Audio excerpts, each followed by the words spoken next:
For years, Meta was the social media company. We knew them for likes, shares, and those VR avatars that, let's be real, didn't even have legs. But while the world was debating the metaverse, something much more serious was happening behind the scenes. In the last 2 years, Meta has quietly woven itself into the fabric of the US military. We are talking about top tier executives getting active military commissions, open source AI being used for national security, and high tech technomancer helmets designed for the front lines. So, what changed? Why is Mark Zuckerberg suddenly leaning into the Pentagon? And what does it mean for the future of warfare? Honestly, I want to hear your thoughts on this. Is this a necessary move for safety, or does military meta sound a little too close to science fiction? Let's dive in. It starts with the people at the top. Most of you know Andrew Bosworth as Meta's CTO, the guy in charge of Reality Labs. But as of June 2025, he has a new title, Lieutenant Colonel Bosworth. He is part of a specialized new unit called Detachment 201, or the Executive Innovation Corps. This isn't just a title, it's a literal bridge between Silicon Valley's technical elite and the US Army Reserve. And he isn't the only one. Meta has been arming its C-suite with heavy hitters. Just this past January, Dina Powell McCormick, a former Deputy National Security Advisor, joined as President and Vice Chairman. They also brought in Curtis Joseph Mahoney as Chief Legal Officer, fresh from the U.S. Trade Representative's Office. Meta isn't just hiring techies anymore. They are building a team that looks a lot more like a government cabinet. So, what are they actually building? The why becomes crystal clear when you look at Meta's partnership with Anduril Industries. For context, Anduril was founded by Palmer Luckey, the same guy who originally sold Oculus to Facebook. Together, they are working on something called Project Eagle Eye.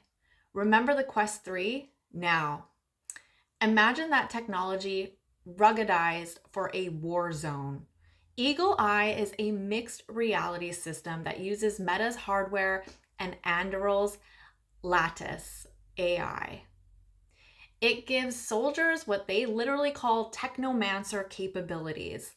Things like overlaying drone feeds directly onto a visor or tagging enemy positions through walls using thermal sensors.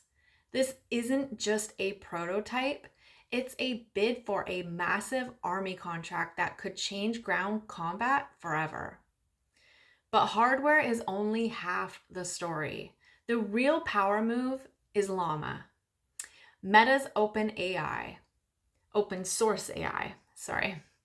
In late 2025, Meta made a massive policy pivot. They officially opened Llama to US government agencies and defense contractors. Now, why does that matter? Because unlike other AIs that stay in the cloud, Llama can be air-gapped. That means the military can run a world-class AI on a secure server in the middle of nowhere without an internet connection. They are already using it for things like autonomous logistics and edge repairs, where AR glasses talk a mechanic through fixing a tank they've never seen before. By making Llama open, Meta has basically ensured that the operating system of future defense is built on their foundation. So here is the big question. Why now? It's all about national security AI. With global tensions rising, the US government realized it couldn't win a tech race without Silicon Valley. And Meta realized it couldn't survive the next wave of regulation without being essential to the state. Zuckerberg's Pentagon Pivot is a strategic move to position Meta as the democratic alternative to foreign-controlled tech. It's no longer just about connecting people. It's about protecting the infrastructure that connects them. Meta's CTO is a lieutenant colonel. Their AI is running military simulations. Their hardware is on the heads of soldiers. The line between big tech and big defense hasn't just been blurred, it has been erased. But I want to know, what do you think? Does this partnership make you feel safer, or does it worry you to see a social media giant this close to the military? Drop a comment below. I'll be reading them. And if you guys found this interesting, hit that like button and please subscribe. It really helps the channel keep digging into these stories.